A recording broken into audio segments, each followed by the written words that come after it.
मोदी के दौरे पर अमेरिका में भारत के राजदूत तरनजीत सिंह संधू ने टाइम्स नाउ नवभारत से खास बातचीत की और उन्होंने यह बताया कि प्रधानमंत्री नरेंद्र मोदी के दौरे की अहमियत इतनी ज्यादा क्यों है। प्रधानमंत्री मोदी की ऐतिहासिक अमेरिका यात्रा से पहले भारत के राजदूत अमेरिका को मिस्टर संधू हमारे साथ हैं, जुड़े हुए हैं। संधू साहब, इस समय इस विजिट की इतनी इंपॉर्टेंस क्यों है? ग्लोबल डेवलपमेंट्स तो हैं ही, बट उसके अलावा इस तरह से देखा जा रहा है जैसे कि बहुत ही ऐतिहासिक यात्रा है, क्यों? देखिए, इसके 6 पहलू हैं। पहला, ये प्राइम मिनिस्टर मोदी और प्रेसिडेंट बाइडेन की फर्स्ट one-on-one मीटिंग है after president Biden has taken charge as the president. Number 2, vice president Kamala Harris के साथ भी 1-to-1 इंटरेक्शन है हमारे प्रधानमंत्री जी की। Number 3, quad summit in person, चारों लीडर्स इकट्ठे मिलेंगे, ये फर्स्ट टाइम हो रहा है।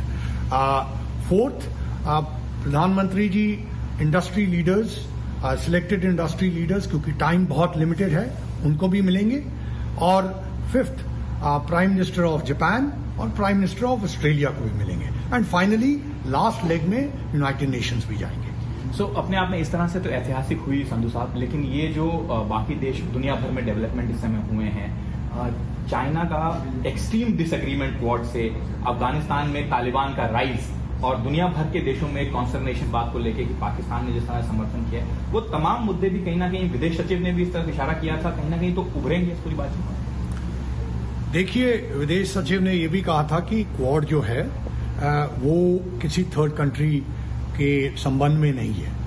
क्वाड एक लाइक माइंडेड कंट्रीज का ग्रुप है, क्योंकि जितनी भी प्रॉब्लम्स आजकल हैं उनका एक इंटरनेशनल पहलू है। जैसे कोविड का आपने देखा कि एक देश से दूसरे देश में इंपैक्ट करता है, तो ये 4 कंट्रीज टुगेदर आकर जो दुनिया की प्रॉब्लम्स हैं, इंक्लूडिंग हेल्थ केयर में, डिजिटल में और क्लाइमेट चेंज में, 3 क्लियर एरियाज बोले गए हैं, उसमें काम करेंगी। और बायलैटरल एस्पेक्ट्स में जो बाइडेन साहब और प्रधानमंत्री जी की मुलाकात होगी, उसमें कई एरियाज इंक्लूडिंग हमारी जो पार्टनरशिप है हेल्थ केयर में, डिजिटल आईटी में, एनर्जी में, एजुकेशन में एंड ऑफ कोर्स स्ट्रैटेजिक में। और इसमें जो भी चैलेंजेस वर्ल्ड वाइड हैं इंक्लूडिंग रीजन में हैं, डेफिनेटली वो डिस्कस होंगे। तो सामरिक को आपने आखिरी में जोड़ दिया। बहुत सारे लोग देश में ऐसे देखना चाह रहे हो कि सामरिक सबसे पहले आए, क्योंकि हमारे जो नेबरहुड में ही बड़े चैलेंजिंग डेवलपमेंट संधू साहब हुए हैं। मैं आपका ज्यादा समय नहीं लूंगा, आई नो आपका बहुत बिजी दिन है। आखिरी सवाल मैं आपसे ये करना चाह रहा हूँ कि जितने ये ग्लोबल चैलेंजेस हैं उनका एक सर्टेनली सामरिक या स्ट्रैटेजिक एस्पेक्ट है। दुनिया की इकलौती सुपर पावर से जब हम बात कर रहे होंगे तो उसको छोड़ा तो नहीं जा सकता है। देखिए, आप यहाँ के different think tanks, US Congress की डिस्कशन, एडमिनिस्ट्रेशन की, बाकी जो पॉलिसी स्ट्रैटेजिस्ट हैं उनका ही पढ़ लीजिए, सब चीजें डिस्कस होती हैं। तो मैंने आपको यही कहा है कि देखिए, जब राष्ट्रपति बाइडेन और प्रधानमंत्री मोदी जी बात करेंगे तो हमारे रिलेशनशिप अब वाइड है, अब काफी डीपली डेवलप हुआ है। डिस्पाइट कोविड, जिसका इतना इम्पोर्टेंट एस्पेक्ट यूएस में है, उसके बावजूद प्रेसिडेंट बाइडेन ने प्रधानमंत्री जी को इनवाइट किया है और 1-on-1 डिस्कशंस होगी और उसमें सारे एरियाज डिस्कस होंगे। बट इसमें आप ये मत भूलिए कि हमारी पार्टनरशिप कई और एरियाज में है, तो वो भी डिस्कस होगी। Thank you mister Sandhu, I know आपका बहुत बिजी दिन है। Thank you for speaking times. Thank you. तो भारतीय राजदूत संधू जी को आप सुन रहे थे। मेरे सहयोगी निकुंज गर्ग उनसे बात कर रहे थे। 2 खास मेहमान सुरेश गोयल जी, पूर्व राजनयिक, और देव करलेकर, एनआरआई बिजनेसमैन, हमारे साथ इस समय लाइव मौजूद हैं। सुरेश जी, सबसे पहले मैं आपके पास आऊंगी। इस दौरे का राजनयिक और रणनीतिक तौर पर अगर हम इस दौरे को समझना चाहें सर, तो आप दर्शकों से क्या साझा करना चाहते हैं? क्योंकि भारत आज़ादी के 75वें साल में प्रवेश कर चुका है, ऐसे में यूएन में भागीदारी को भी हमें बढ़ाना है, ज़रूरी रिफॉर्म्स की भी बहुत आवश्यकता है। आज प्रधानमंत्री क्या कहने वाले हैं और क्या आप उम्मीद लगाए बैठे हैं इस दौरे से? देखिए, जैसे आपने पहले कहा और जो हमारे राजदूत थे वॉशिंगटन में, उन्होंने कहा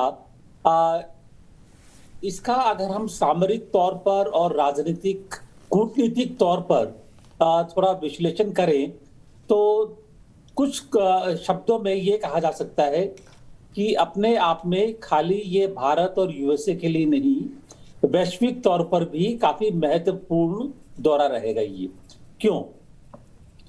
यूएसए अभी एक सुपर पावर है, इकलौती सुपर पावर है, लेकिन यूएसए और चाइना के बीच में टकराव की स्थिति काफी पहले उत्पन्न हो चुकी थी और काफी आगे बढ़ चुकी है। और ये जो टकराव है यूएसए और चाइना का ज्यादातर इंडो पैसिफिक में है, लेकिन ये बढ़कर के आगे मिडिल ईस्ट वगैरह बाकी जगह पर भी आ चुका है ये जी। और इस टकराव में, क्योंकि भारत चीन का पड़ोसी देश है और भारत का इंडो पैसिफिक में काफी बड़ा मैं माफी के साथ आपको टोक रहा हूं, चूंकि संधू जी ने ही इस पर एक, जब उनसे सवाल पूछा गया तो उन्होंने कहा कि ये जो क्वाड कंट्रीज हैं ये लाइट माइंडेड कंट्रीज हैं, तीसरी कंट्री पर हम लोग ज्यादा बात नहीं करते हैं। तो क्या वाकई चीन की बात नहीं होगी इसमें? क्या वाकई अफगानिस्तान की इसमें बात नहीं होगी, जैसा कि संधू जी कह रहे थे, जो राजदूत हैं भारत के वो कह रहे थे? देखिए, ऐसा है कि अगर यूएसए और भारत के बीच में बातचीत होगी तो चीन की बातचीत अवश्य होगी, अफगानिस्तान की बातचीत अवश्य होगी, लेकिन जो उन्होंने कहा वो क्वाड के संदर्भ में कहा था कि क्वाड जो है लाइक माइंडेड कंट्रीज का एक समूह है, ग्रुप है ये। तो उनका जो एजेंडा है वो चाइना नहीं है और काफी बड़ा एजेंडा है। आप जानते हैं कि पिछली बार जब वर्चुअल समिट हुई थी उसमें भी बने थे, सब कुछ हुआ था, लेकिन मैं ये कहना चाहूंगा कि क्वाड के सामने भी, क्योंकि quad Indo Pacific centric group है, तो क्वाड के सामने भी चीन एक बहुत बड़ा विषय है जी। ये तो क्वाड की बात हुई। भारत और यूएसए के सामने में ग्लोबल तौर पर, क्योंकि भारत के सामने अफगानिस्तान चुनौती है और इंडो पैसिफिक चाइना एक चुनौती है, तो भारत और जो बाइडेन साहब और प्रधानमंत्री मोदी के बीच बातचीत होगी, उसका जो नतीजा आएगा वो पूरे विश्व के लिए काफी महत्व रखेगा जी। ठीक है सुरेश जी, मैं वापस आ रही हूँ। देव करलेकर जी भी हमारे साथ हैं। देव करलेकर जी, कोरोना में हर देश का बहुत नुकसान हुआ है। अगर मैं सिर्फ अर्थव्यवस्था की बात करूं तो हर देश की यही कोशिश है कि अर्थव्यवस्था को वापस पटरी पर लाया जाए। आज कुछ इंपॉर्टेंट बिजनेस मीटिंग्स हैं, क्या उम्मीद लगा के बैठे हैं?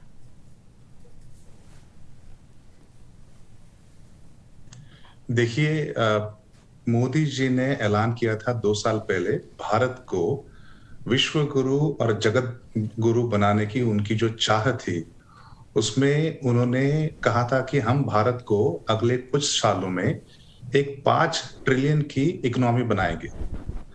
अनफॉर्चुनेटली चाइनीज फंडेड पेंडेमिक आ गया, 1.5 साल निकल गए। भारत के साथ दुनिया की 194 जो कंट्रीज है, सारों को उसने फेस किया, सारों की नेगेटिव ग्रोथ हुई। उससे भारत बहुत जल्द उभरा है, +20% क्वार्टर ऑन क्वार्टर ग्रोथ कर रहा है।